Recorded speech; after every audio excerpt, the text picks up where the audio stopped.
नमस्कार, मी दिलीप अप्पासाहेब चौगुले पाटील सोनीकर माझ्या यूट्यूब वरील सुपर शेतकरी चॅनलमध्ये आपणा सर्वांचे सहर्ष स्वागत। आज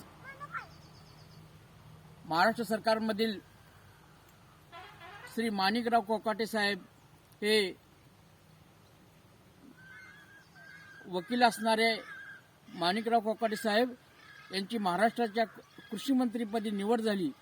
माणिकराव कोकाटे साहेब हे 5 ते 6 वेळा नाशिक जिल्ह्यातील सिन्नर विधानसभा मतदारसंघातून निवडून आलेले आहेत।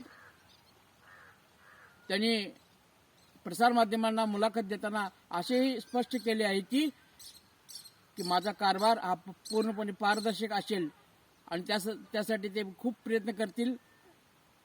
मला या गोष्टीचा आनंद आहे की कृषी मंत्री महाराष्ट्राचा नाशिक जिल्ह्यातील झाला, कारण नाशिक जिल्ह्यामध्ये खूप मोठ्या प्रमाणात द्राक्ष बागायतदार शेती केली जाते। माझ्या सांगली जिल्ह्याला पण असा द्राक्ष बागेची पूर्ण माहिती असणारा, त्या परिसरात द्राक्ष बाग होते पूर्ण माहिती असणारा जो कृषी मंत्री मिळाला, त्याबद्दल मी सीएम साहेबांचे, दोन्ही डिप्युटी सीएम साहेबांचे, खास करून अजितदादांचे मनपूर्वक आभार मानतो आणि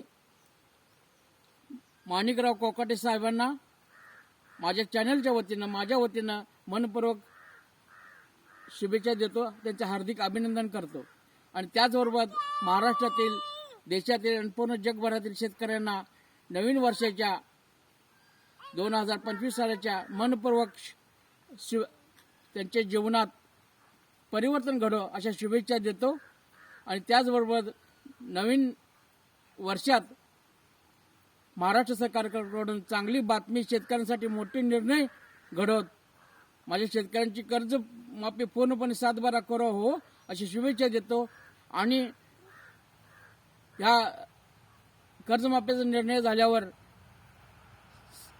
सीएम साहेब, पुन्हा 2 डिप्युटी सीएम साहेब आणि कृषी मंत्र्यांचे सत्कार याच ठिकाणी मला करण्याची संधी मिळो अशी मी शुभेच्छा देतो आणि थांबतो। जय हिंद, जय महाराष्ट्र।